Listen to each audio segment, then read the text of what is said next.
अजर अमर त्रय काल जो अनंत चेतन निज अनुभव से जान जात जो शांति तेरन निर्विकार निर्द्वंद सदा सर्वरूप जोई देश देश राधे बोधक जोई बिन हरण मंगल करण दैनिक ध्यान दे शेष झुकावत दास श्री गुरुवर के चरण। सद्गुरु कबीर साहब विरचित विजय के शाही प्रकरण से 74 और 75 नंबर की शाखियों पर विचार किया जाएगा।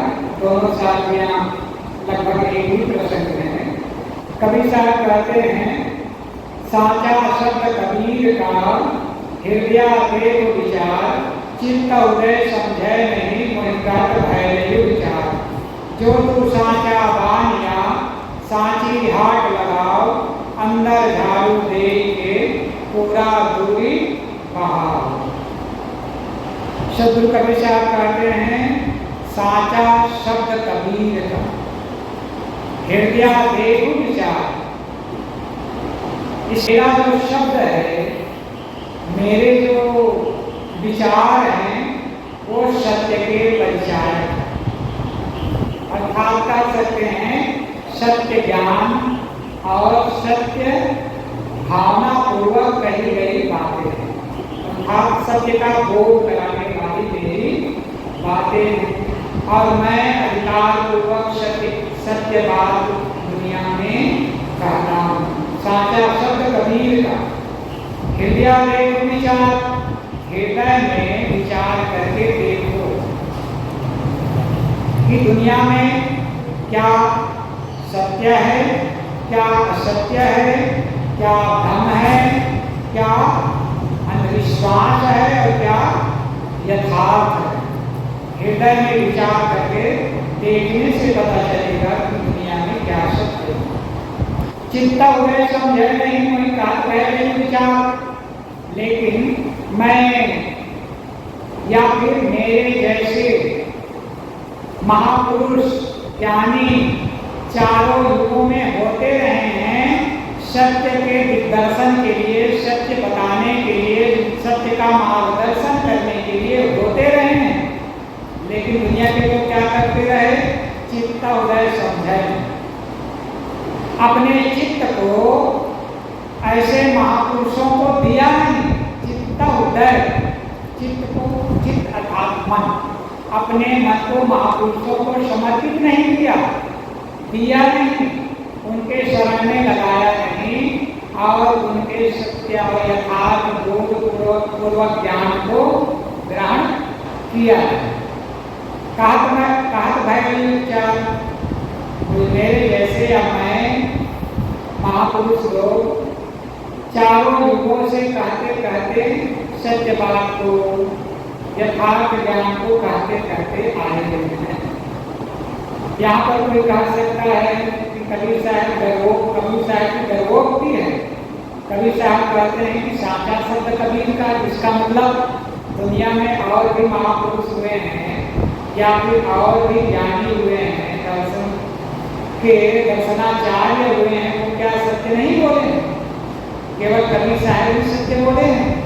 ऐसी बात नहीं है। पिछली भक्ति में कबीर साहब साफ कर देते हैं, मोहि कहा भय विचार। मोहि का तात्पर्य है यहाँ पर मेरे जैसे महापुरुष चारों युगों में, अर्थात चारों युग का तात्पर्य है हमेशा सत्य का दिग्दर्शन कराते रहे हैं, सत्य का बोध कराते हैं, सत्य ज्ञान बताते हैं, आत्मा और जड़ और चेतन की बात बताते हैं। वहाँ प्रकृति और पुरुष की बात कहा गया। प्रकृति शरीर और संसार को कहा गया है और पुरुष कहा गया है चेतन आत्मा। जड़ चेतन का भेद, जड़ चेतन का बोध सांख्य में महर्षि कपिल ने भी दिया है। तो प्रागैतिहासिक काल भी देखते हैं तो महर्षि कपिल हुए। उसके पश्चात उपनिषदों को देखते हैं, उपनिषद के चिंतन में भी ऐसे ऐसे ऋषि हुए हैं जो सत्य ज्ञान अर्थात आत्मबोध की बात जगह जगह कहा गया है। और उसके पश्चात हम देखते हैं बुद्ध के दर्शन को देखते हैं, महावीर स्वामी के दर्शन को देखते हैं, जैन दर्शन को देखते हैं, उसमें भी सत्य ज्ञान की बातें वहाँ भी कही गई। तो कहने का तात्पर्य है सदा से होते रहे। कबीर साहब की बात कहें पौराणिक कबीरपंथियों के अनुसार से तो मानते हैं रामस्वरूप जी ज्यादा जानेंगे कि कहते हैं कि सतयुग में कबीर साहब सत्सुकृत नाम से हो और उसके पश्चात त्रेता में मुनीन्द्र हुए, द्वापर में करुणामय हुए और कलयुग में कबीर नाम से हुए कबीर साहब। इस प्रकार से लोग मानते हैं। अब वो भी एक कल्पना ही है। कबीर साहब आकर के तो बोला नहीं होगा कि मैं अमुक समय में अमुक नाम से हुआ हूँ, और कबीर साहब मान लीजिए अभी वर्तमान है, कहना चाहिए कलयुग में हुए, तो उनको कहाँ से पता चल गया कि मैं सतयुग में अमुक नाम से हुआ? किसने बताया होगा? तो ये भी एक काल्पनिक बातें हैं, लेकिन लोगों की मान्यता है, उनकी मान्यता के अनुसार से कहते हैं आकर के लोगों को जगाने का काम किए हैं।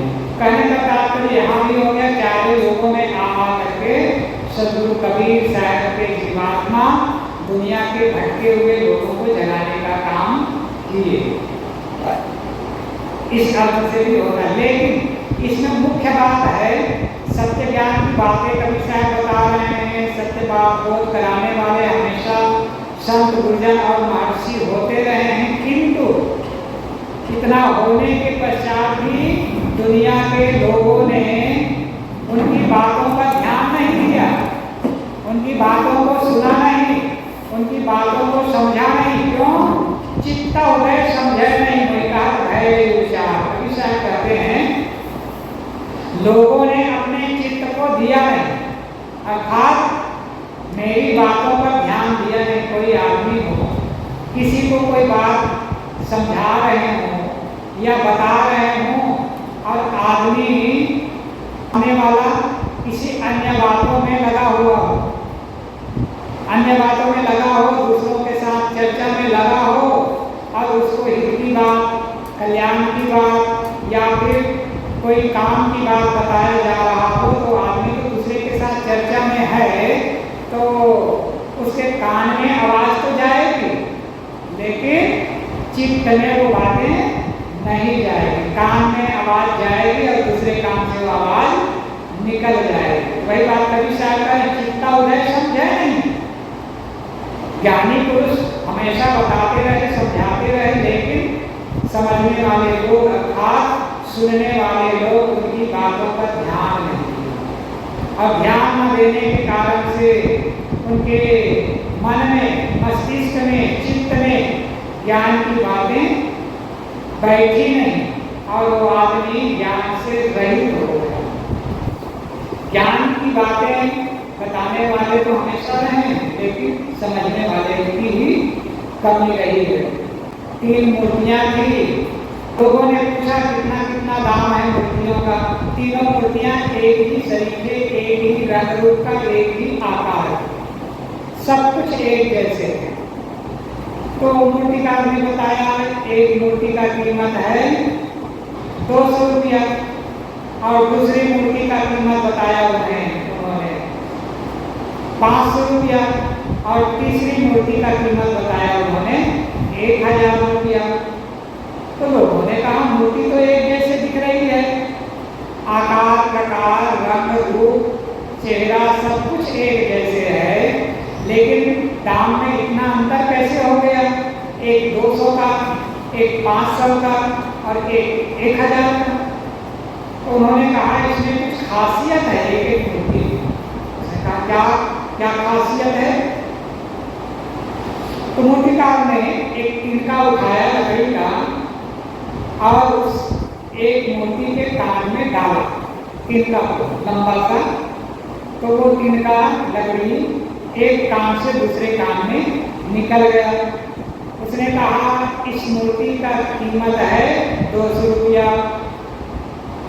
अब उस लकड़ी को पकड़ा, फिर से दूसरी मूर्ति के कान में डाला। उसकी कान में डाला तो वो लकड़ी कान से जाकर के मुंह से निकल गया। तो इस मूर्ति की कीमत है 500 रुपया।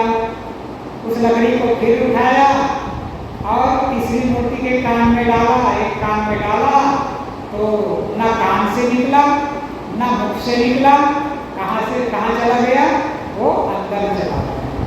तब मूर्तिकार ने कहा इस मूर्ति का कीमत है 1000 रुपया। तो लोगों ने पूछा इसमें क्या विशेषता है? उसने कहा पहली मूर्ति के एक कान में लकड़ी का सीख डाला गया तो दूसरे कान से सीधे निकल गया। इसकी कीमत 200 रुपया है।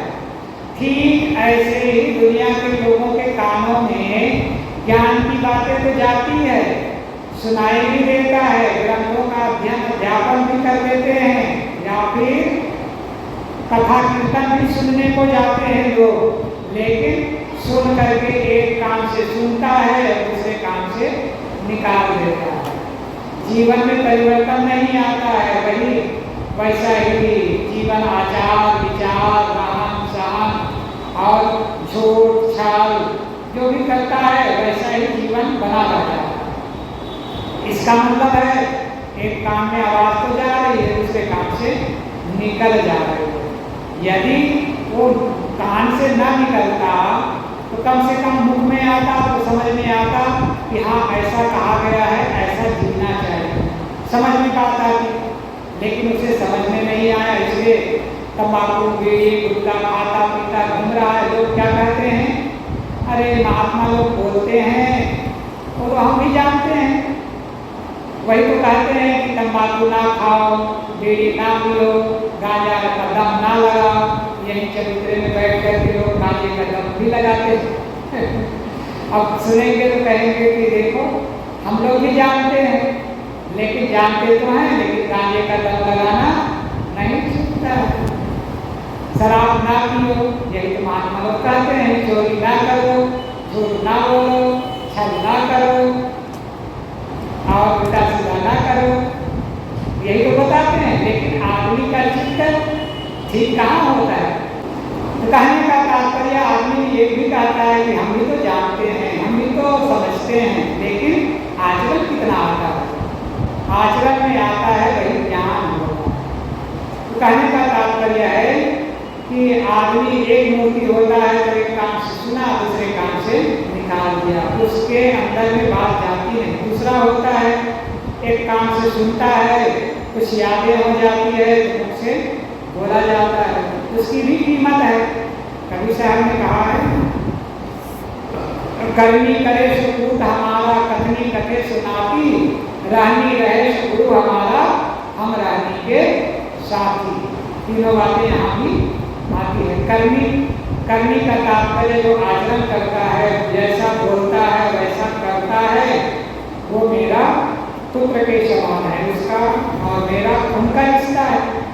लेकिन जो कहता है और करता नहीं है, केवल बोलता भर है, वो नाती के समान है। अर्थात नाती कहा जाता है बेटी के बेटा। तो बेटी का बेटा जो है खून का रिश्ता नहीं माना जाता है, गोत्र भी बदल जाता है, रिश्ता तो होता है लेकिन खून का नहीं माना जाता, तो दूर का रिश्ता हो जाता है। लेकिन कभी शायद रानी रहे गुरु हमारा, हम रानी के साथी। तो जो आचरण में लाता है उसी की कीमत होती है। तो तीसरी मूर्ति जो होती है, सुनता है कान से और हृदयंगम कर लेता है, ज्ञान की बातों को धारण कर लेता है, वही चित्त देता है। कभी साहब कहते हैं चित्तोदय समझे नहीं, मैं कहा भय विचार। दुनिया के लोग मेरी वाणियों पर, मेरी बातों पर, मेरे विचारों पर ध्यान नहीं देते हैं, चित्त नहीं देते हैं, मन नहीं देते हैं और उसे सुन करके हृदयंगम नहीं करते हैं, इसलिए जीवन में सुधार नहीं आता है, सत्य ज्ञान उसके अंतःकरण में बैठता नहीं, अर्थात उसे सत्य का बोध नहीं होता है। देवी देवा भूत प्रेत मरी मसान भूत प्रेत, जीन, चुड़ैल इत्यादि और ग्रह लगन मोह इत्यादि के भ्रम में पड़ करके आदमी भटकता है, जो कि केवल अंधविश्वास है। तो इस प्रकार से सदगुरु कबीर साहब कहते हैं, मेरा जो शब्द है सत्य का परिचायक है, आत्मा को कराने वाला है, लेकिन हृदय में विचार कर देखें, समझे और हृदयंगम करे तब उसका काम बन सकता है, अन्यथा काम बनने वाला नहीं है। क्योंकि दुनिया के लोग मेरी बातों पर चित्त नहीं देते हैं, ध्यान नहीं देते हैं, समझना नहीं चाहते हैं। इसलिए अनादिकाल से अब तक के अनेकों महापुरुषों ने जगाने का काम करते रहे, लेकिन लोग समझे नहीं, जागे नहीं। आदि साथी ने इसी प्रसंग को आगे बढ़ाते हुए कवि साहब कहते हैं, जो तू साचा मानिया साची हाथ लगाओ, अंदर झाड़ू दे के पूरा दूर बहाओ। जो तू साचा मानिया, यदि तू सच्चा व्यापारी है तो क्या करना चाहिए? साची हाट लगाओ, सत्य का व्यापार करो, सत्य का माल खरीदो, अर्थात असली माल खरीदो और असली माल को बेचो, उचित मुनाफा लेकर। कवि साहब कहते हैं, अंदर झाड़ू दे के पूरा दूर बहाओ, और अंदर झाड़ू लगा करके कूड़ा को दूर बहाओ। जैसे कोई व्यापारी होता है, दुकानदार होता है, तो सवेरे सवेरे दुकान जाता है, तो सवेरे दुकान खोलते ही सबसे पहले दुकान की सफाई करता है, झाड़ू देकर कचरा को झाड़ करके साफ करता है, कहीं धूल गंदा पड़ा हुआ है वहाँ साफ करता है, कपड़े से झाड़ता है और धूल गंदा को निकाल करके कहीं दूर कूड़ेदान में ले जा करके फेंक आता है और सत्य का व्यापार करता है, अच्छा माल खरीदता है और अच्छा माल बेचता है। धोखा और 2 नंबर का माल नहीं, धोखा नहीं देता है लोगों को, 2 नंबर का माल नहीं बेचता है, तब उसे सत्य का व्यापारी कहा जाता है। ये तो व्यापारी की बात हो गई, लेकिन हर व्यक्ति, हर मनुष्य व्यापारी है। हर आदमी व्यापार कर रहा है। कौन सा व्यापार कर रहा है? जीवन व्यापार कर रहा है। अब जीवन व्यापार कर रहा है तो जैसे ही जन्म लेता है, जन्म लेते ही जन्म लेता है तो आदमी का जीवन, बच्चे का जीवन बिल्कुल निर्मल होता है, साफ पाक होता है। और जैसे ही दिन थोड़े थोड़े बीतते चला जाता है, उम्र बढ़ते चली जाती है, आदमी के अंदर में या फिर बच्चा युवावस्था में आते आते उसका जीवन में, उसके जीवन में बहुत से विकार आ जाते हैं। और जितना जीवन बढ़ते चला जाता है, उम्र बीतते चली जाती है, उम्र बढ़ती चली जाती है, तो आदमी के चित्त में और नाना विकार आते चले जाते हैं। छल झूठ, बड़े कुटिलता, चतुरता, चालाकी, तमाम चीजें और हिंसा, हत्या, गलत खान पान, गलत विचार इत्यादि से अंतःकरण भर जाता है। अब जरा सोचें, कोई व्यक्ति हो और वो धंधा कर रहा हो, शुरुआत किया हो, 2 लाख दे करके धंधा खोला हो। आजकल 2 लाख से कम में कोई धंधा खुलने वाला भी नहीं है। कम से कम सामान चाहिए, सामान नहीं तो वो दुकान बेचने के लिए तो जगह चाहिए, ठेला चाहिए या फिर ट्राला चाहिए, वो भी तो 1000 लाख भर में नहीं मिलने वाला है। तो कहने का तात्पर्य है, 2 लाख का व्यापार शुरू किया, अब 6 महीना बीता या साल भर बीता, अब 2 लाख से घट करके बच गया 1.5 लाख रुपया। अब 1.5 लाख रुपया बचा साल भर में, तो उसके व्यापार को फायदा में कहा जाएगा कि घाटा में कहा जाएगा? घाटा में कहा जाएगा। और 3-4 साल बीतते बीतते बीतते उसके धंधा का दिवालिया निकल जाए, तब फिर क्या कहा जाएगा कि उसका तो धंधा चौपट हो गया, यही कहा जाएगा। ये तो धंधे वाले की बात हो गई, लेकिन दुनिया के लोगों का जीवन व्यापार घाटे में चला जाता है। बचपन में बिल्कुल साफ पाक निर्मल जीवन मिला हुआ। जितना जीवन बीतते चला जा रहा है, आदमी के मन में छल छल कुटिलता चतुरता चालाकी तमाम दोष आके चले जा रहा है। इसका मतलब जीवन व्यापार घाटे में जा रहा है, और जिसका जीवन व्यापार घाटे में जा रहा है उसका जीवन खराब होते चला जा रहा है। और ये तो हो गया बात जीवन व्यापार की। आदमी को सत्य ज्ञान बताया जाता है तो आदमी को सत्य का बोध नहीं। उसे लगता है कर्मकांड करने से हमारा काम बन जाए। वो सोचता है जब तक हवन कीर्तन करने से हमारा काम बन जाए। वो सोचता है कि यज्ञ हवन इत्यादि करा लेने से, तीर्थाटन करा लेने से हमारा काम बन जाए। लेकिन उनका वो उसका सोचना, उसका विचार गलत होता है। उसका सोचना गलत दिशा में जाता है। उसका जीवन व्यापार सही दिशा में नहीं चल रहा है। इसलिए उद्धव रामपुर के आश्रम में चले या फिर कर सकते हैं। और उनके शिष्य थे, कई शिष्य थे, प्रकांड पंडित भी थे। तो उनके आश्रम में, आश्रम के निकट से होकर के निकले तो उनके शिष्यों ने देखा तथागत बुद्ध और उनके शिष्य ऐसे चले आ रहे हैं मानो बगुला एक पंक्ति से चलता है आकाश। जैसे बगुला ऐसा उड़ता है तो आकाश में उड़ता है तो एक पंक्ति बना करके उड़ता है। ढेर सारे हैं तो दो पंक्ति बनाएंगे, एक ऐसे तिकोना बना करके बड़ी पंक्ति से चलते हैं। तो उनके बुद्ध और उनके भिक्षुओं को देखे कि एक लाइन से जैसे लाइन से चल रहे हैं, कोई आगे पीछे नहीं चल रहे हैं, कोई दाएं बाएं नहीं चल रहे हैं। तो उनके जो उद्धव रामपुर थे उनके शिष्यों ने देखा और देखा तो उन्हें सोचा कि देखो ये तो ऐसे लग रहा है जैसे मानो एक ही तरीके से, एक ही नाव से, एक ही जैसे एक ही चाल से सब चल रहे हैं। ऐसे लग रहा है मानो कोई मशीन लगा दिया है और जैसे पहिया एक साथ चलता है गाड़ियों का, वैसे ही एक साथ चल रहे हैं।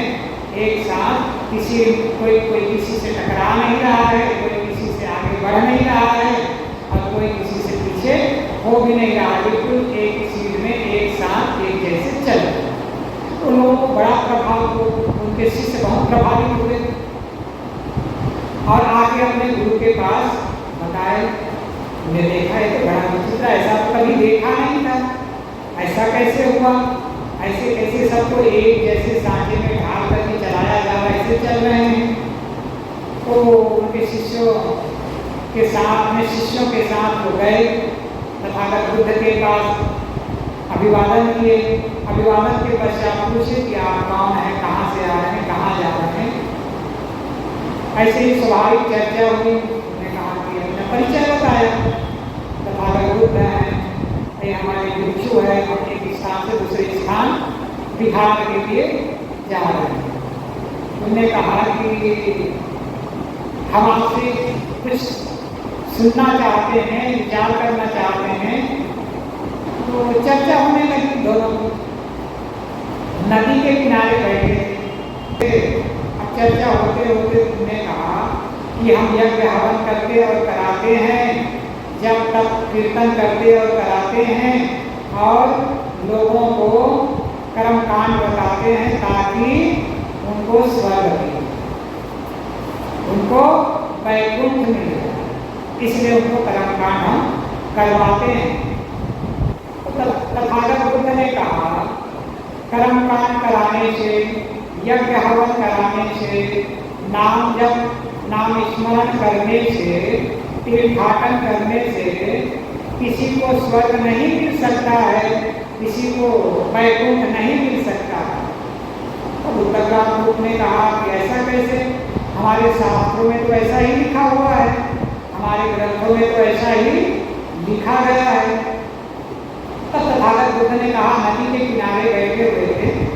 उसने उदाहरण देते हुए कहा, देखो हम नदी के किनारे बैठे हुए हैं और नदी से उस पार कोई जाना चाहे और जाना तो चाहे लेकिन नदी गहरी है तो जो जाना चाहता है उसको तैरना नहीं आता। पहला साधन तो है तैर करके जाए, नदी पार करना है तो, लेकिन उसको तैरना नहीं आता है। और दूसरा साधन होता है नाव। नाव के द्वारा आदमी नदी के एक तट से दूसरे तट में चला जाता है। तो नाव भी ना हो तब कैसे जाएगा? यदि नाव है लेकिन नाव में बैठ के उतरने के लिए पैसा ना हो, दाम ना हो, तब फिर कैसे उतरेगा? या फिर तीसरा साधन है नाव खुद चलाए, नाव चलाना खुद आए, तब तो नाव को चला करके, पतवार चला करके नाव के माध्यम से वो उतर सकता है। 3 साधन है इस नदी को पार करने। रामदेव ने कहा हाँ बिल्कुल 3 साधन से इस नदी से पार उतरा जा सकता। फिर भगवान बुद्ध ने कहा अच्छा हमने ये कहा कि हमें तैरना नहीं आता है, या जो करना चाहता है, पार होना चाहता है, उसको तैरना नहीं आता है, तो क्या ये जप तप हवन कीर्तन तर्पण नाम जप इत्यादि करने से क्या वो तैर करके नदी के उस पार पहुंच सकता है? कहा नहीं। उसने कहा क्या जप हवन तर्पण करने से क्या वो पार उतर सकता है? नहीं। क्या तीर्थाटन करने से वो पार उतर सकता है? नहीं। या पार तो उतरना चाहता है लेकिन पार उतरे हुए गुरु के ही पास न जाता हो, फिर पार उतर सकता है? उसने कहा नहीं।